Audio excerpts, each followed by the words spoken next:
Hello friends, मैं हूं सुरेश कुमार शर्मा। एक बार फिर से स्वागत करता हूं आपका अपने चैनल पर। आज के इस वीडियो में हम बात करने वाले हैं ऑनलाइन फ़ंड ट्रांसफ़र के बारे में। हमसे अक्सर हमारे वीडियोस में कमेंट कर कर पूछा जाता है कि ये NEFT क्या होता है, यानी कि नेफ्ट क्या होता है और इसे किस तरीके से करते हैं, इसके लिए किस किस चीज़ की रिक्वायरमेंट होती है और इसका ऑनलाइन और ऑफलाइन क्या तरीका है। तो यदि आप भी NEFT के बारे में जानना चाहते हैं कि NEFT क्या होता है, कैसे काम करता है, तो इस वीडियो को पूरा आखिर तक जरूर वॉच करिएगा, क्योंकि इस वीडियो में हम पूरा डिटेल के साथ आपको बताने वाले हैं कि NEFT क्या होता है। सबसे पहले आपको बता दें कि ऑनलाइन फ़ंड ट्रांसफ़र करने के 3 तरीके होते हैं। एक NEFT, एक RTGS और एक होता है IMPS। RTGS और IMPS के बारे में हम आपको फिर कभी वीडियो में बताएंगे, लेकिन आज के वीडियो में हम बात कर रहे हैं NEFT के बारे में। सबसे पहले आपको बता दें कि NEFT की फुल फॉर्म होती है नेशनल इलेक्ट्रॉनिक्स फ़ंड ट्रांसफ़र। ये एक इलेक्ट्रॉनिक्स तरीके से फ़ंड ट्रांसफ़र करने का एक सिस्टम होता है, जिससे एक बैंक से दूसरे बैंक में आसानी के साथ और सुरक्षित तरीके से पैसा ट्रांसफ़र किया जा सकता है। NEFT के द्वारा किसी भी इनेबल्ड बैंक के अंदर, यानी कि जिस बैंक के अंदर NEFT की फैसिलिटी होती है, उस बैंक के अंदर NEFT के द्वारा पैसा ट्रांसफ़र किया जा सकता है। NEFT द्वारा पैसा ट्रांसफ़र करने के इस सिस्टम को RBI द्वारा संचालित किया जाता है। NEFT की शुरुआत सन 2005 में की गई थी। NEFT भारत में बैंक के कस्टमर्स को ये सुविधा प्रदान करता है, जिससे कि बैंक का कोई भी कस्टमर बहुत ही ज़्यादा सरलता से किसी भी एक बैंक से दूसरे इनेबल्ड NEFT बैंक के अंदर आसानी के साथ अपना पैसा भेज सकता है। अगर बात करें NEFT रिक्वायरमेंट की, तो आपको बता दें कि किसी भी व्यक्ति के बैंक अकाउंट के अंदर NEFT के द्वारा पैसा ट्रांसफ़र करने के लिए उस व्यक्ति का, यानी कि बैंक अकाउंट होल्डर का नाम चाहिए होता है, उसके बैंक का IFSC कोड चाहिए होता है। आपको बता दें कि हर बैंक का IFSC कोड अलग अलग होता है। उस व्यक्ति के बैंक अकाउंट का नंबर चाहिए होता है। अगर बात करें NEFT की लिमिट की, तो आपको बता दें कि NEFT में पैसा ट्रांसफ़र करने की कोई लिमिट नहीं है, यानी कि आप 1 रुपये से लेकर जितना चाहे उतना पैसा NEFT के द्वारा एक बैंक से दूसरे बैंक अकाउंट में ट्रांसफ़र कर सकते हैं। लेकिन आपको यहाँ पर यह ध्यान रखना है कि NEFT की पैसा ट्रांसफ़र करने की कोई लिमिट नहीं है। इसका अर्थ ये नहीं है कि आप का जो बैंक है उसकी लिमिट की बात यहाँ पर की जा रही है।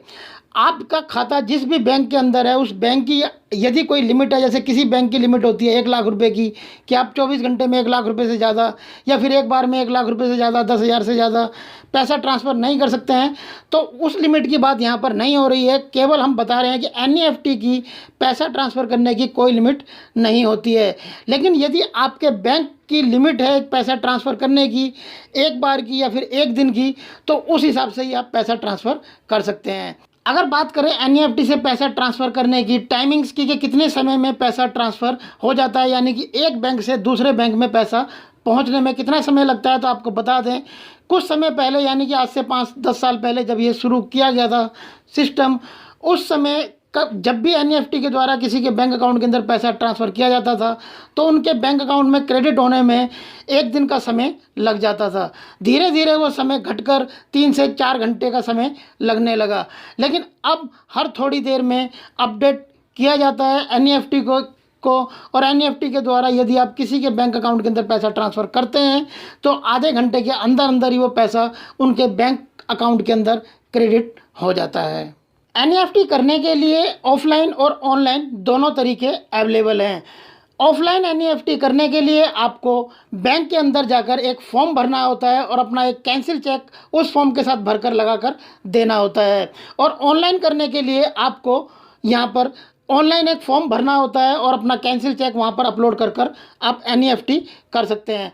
आपको यहाँ पर बता दें ऑनलाइन और ऑफलाइन तरीक़ों में क्या फ़र्क है, तो आपको बता दें कि ऑफलाइन जो तरीका है उसमें आपके बैंक के ऊपर है कि आपका बैंक कितना चार्जेस NEFT करने पर काटता है। लेकिन ऑनलाइन यदि आप NEFT से पैसा ट्रांसफ़र करते हैं, NEFT करते हैं, तब ऑनलाइन बिल्कुल फ्री है। यहाँ पर आपसे किसी भी तरीके के चार्जेस नहीं काटे जाते हैं। NEFT के द्वारा एक बैंक से दूसरे बैंक में पैसा ट्रांसफ़र किया जाता है। मान लीजिए कि आपका बैंक जो खाता है वो SBI के अंदर है और आपको PNB के अंदर पैसा ट्रांसफ़र करना है, तब आप NEFT कर सकते हैं। इसीलिए आपने देखा होगा कि जब आपकी बीमा की कोई पॉलिसी कंप्लीट होती है या फिर उसकी मैच्योरिटी का या मनी बैक का पैसा आना होता है, तो वो जो कंपनी है, इंश्योरेंस कंपनी, वो एनईएफटी आपसे करवाती है, आपसे एक एनईएफटी फॉर्म जमा करवाती है, आपसे कैंसिल चेक उसके साथ लगवाती है। उसके बाद एनईएफटी के द्वारा वो आपका किसी भी बैंक के अंदर खाता हो, उस बैंक के अंदर वो कुछ ही समय के अंदर पैसा ट्रांसफ़र कर देती है। वैसे तो एनईएफटी से पैसा ट्रांसफ़र करना बिल्कुल सेफ़ और सिक्योर माना जाता है, लेकिन यदि आपने एनईएफटी किसी को की है, एनईएफटी के द्वारा पैसा ट्रांसफ़र किया है और वो पैसा कहीं पर फंस जाता है, तब आपको एक एनईएफटी करते समय यूटीआर नंबर दिया जाता है। यूटीआर का मतलब है यूनिक ट्रांजैक्शन नंबर। इस नंबर को आपको बैंक के अंदर जाकर दिखाना होता है कि हमने यहाँ पर पैसा ट्रांसफ़र किया था, लेकिन हमारा पैसा वो अभी तक नहीं पहुँचा है। तो यूटीआर नंबर के द्वारा जांच की जाती है कि आपका पैसा कहाँ पर फंस गया है और आपके पैसे को वापस रिटर्न कर दिया जाता है या फिर सेफली तरीके से आपके बैंक अकाउंट के अंदर उसे ट्रांसफ़र कर दिया जाता है। आई होप कि आप समझ चुके होंगे कि एनईएफटी क्या होता है और किस तरीके से एनईएफटी किया जाता है। यदि आप एनईएफटी के बारे में और कोई जानकारी जानना चाहते हैं तो आप हमसे नीचे कमेंट कर पूछ सकते हैं। अगर वीडियो पसंद आया तो इस वीडियो को लाइक और शेयर करें अपने दोस्तों के साथ व्हाट्सएप और फेसबुक पर। अगर अभी तक आपने हमारे चैनल को सब्सक्राइब नहीं किया था तो नीचे रेड वाले सब्सक्राइब बटन को प्रेस कर चैनल को सब्सक्राइब कर लीजिए। सब्सक्राइब किया हुआ था तो आपका बहुत बहुत धन्यवाद। फिर मिलते हैं आपसे ऐसी किसी बेहतरीन जानकारी से नेक्स्ट वीडियो में। तब तक के लिए गुड बाय, टेक केयर, जय हिंद।